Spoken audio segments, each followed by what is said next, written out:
It has been a rough period for President Trump and military leaders, with his former defense secretary, retired Marine General James Mattis, assailing him for dividing the country. A sentiment given an amen by Trump's former chief of staff, retired Marine General John Kelly, not to mention criticisms from General Colin Powell, Admiral Bill McRaven, General Martin Dempsey, General John Allen, Admiral Mike Mullen. The president and his supporters have had plenty of nasty things to say about these men who have served our country, of course. No need for me to report them. You all have access to Twitter. There is one group of generals, however, that the president is standing firm with. Dead, racist losers. More specifically, the Confederate commanders, after whom 10 Army bases are currently named. Days ago, the Pentagon said that they wanted to begin a bipartisan conversation about renaming these 10 bases, but the president shut that down. He wants to continue to honor them. He wants to continue to honor, for example, John Brown Gordon, the namesake of Fort Gordon in Georgia. Major General Gordon is believed to have headed the Georgia Ku Klux Klan, essentially in that era, a terrorist organization. The president wants to continue to honor General Henry Benning, who was, in the words of General David Petraeus, quote, such an enthusiast for slavery that as early as 1849, he argued for the dissolution of the Union and the formation of a Southern slavocracy, unquote. He wants to continue to honor Braxton Bragg, a slave owner who resigned ignominiously after losing the Battle of Chattanooga. And on, you get the point.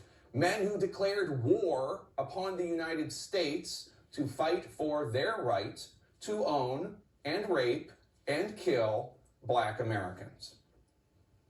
Now, the White House cannot defend the fact that a U.S. military base is named after someone believed to have headed the Georgia Klan. So instead, they talk about how we won 2 world wars with soldiers trained on those 10 bases. 4 of these forts were named in the 19-teens. 6 of them were named in the 1940s. These bases were not named after the Civil War as an attempt at national reconciliation. They were named in the 20th century as a way of honoring the racist lost cause that the generals fought. The key word in that phrase, lost.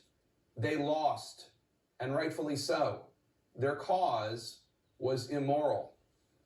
White House Press Secretary Kayleigh McEnany, arguing that the bases should not be renamed, asked hypothetically this week, where does it end? Do we take away honors to George Washington or Thomas Jefferson? And that's a fine question, and I don't have an answer. Washington and Jefferson had slaves, though their careers were not built on fighting for the right to own slaves. In other words, they're honored despite the hideous parts of their histories, not because of the hideous parts of their histories.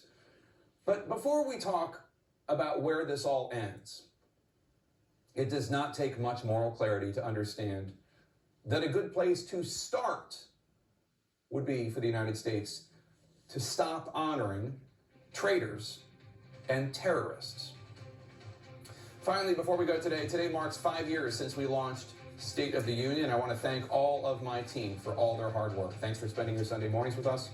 Fareed Zakaria starts next.